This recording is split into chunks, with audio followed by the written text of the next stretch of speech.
హైవర్స్ బాబులో నా చావురా శ్రీహర్ అంటాడు ఈ డైలాగ్ డి సినిమాలో. అరే బాబులు ఏం చేస్తున్నావురా, లైక్ ఆ బల్బులు అన్న వర్డ్ విన్నప్పుడు అమ్మ మామూలుడు కదా వీడు అన్న ఫీలింగ్. ఉత్తరప్రదేశ్లో సంత్ కబీర్ నగర్లో ఎగ్జాక్ట్గా అదే ఫాలో అయ్యాడు ఒక అతను. బబ్లు 2017లో రాధికతో పెళ్ళి అయింది. వాళ్ళకి 2 పిల్లలు. అయితే పాపం ఉత్తరప్రదేశ్ బీహార్ వాళ్ళకి అక్కడ అంత పనులు ఉండవు, దాంతో వేరే చోట బతుకుతూ ఉంటారు. అంటే వాళ్ళు పనులు చేసుకొచ్చి ఆ తర్వాత మరలా ఇంటికి వస్తూ ఉంటారు పాపం 2 నెలలకు 3 నెలలకు వస్తారు. అయితే ఇక్కడ కొంతమంది ఆడవాళ్ళు, కొంతమంది అందరూ కాదండి, దేవతలంటలు కూడా ఉన్నారు, బట్ కొంతమంది ఇక వేరే వాళ్ళతో ఇల్లీగల్ అఫైర్స్. అలా బబ్బులకి తెలిసింది. రాధిక కరెక్ట్ కాదు రాధిక అన్నాడు. లేదు లేదు కరెక్టే అంది. సరే టైం తీసుకో రాధిక అన్నాడు.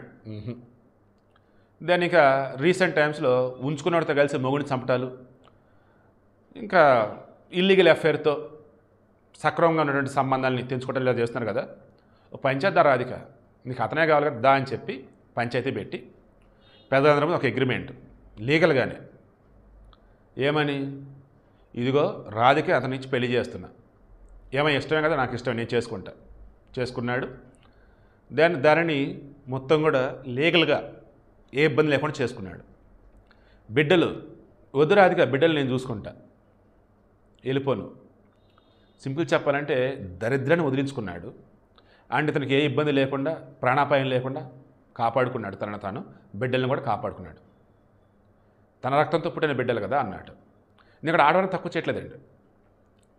బబ్బులు వచ్చేసి చాలా తెలివైన నిర్ణయం తీసుకున్నాడు. ఎలా, వేరే వాళ్ళతో రిలేషన్ కంటిన్యూ చేస్తుంది వద్దు అని ఆపమన్నా ఆపట్ల.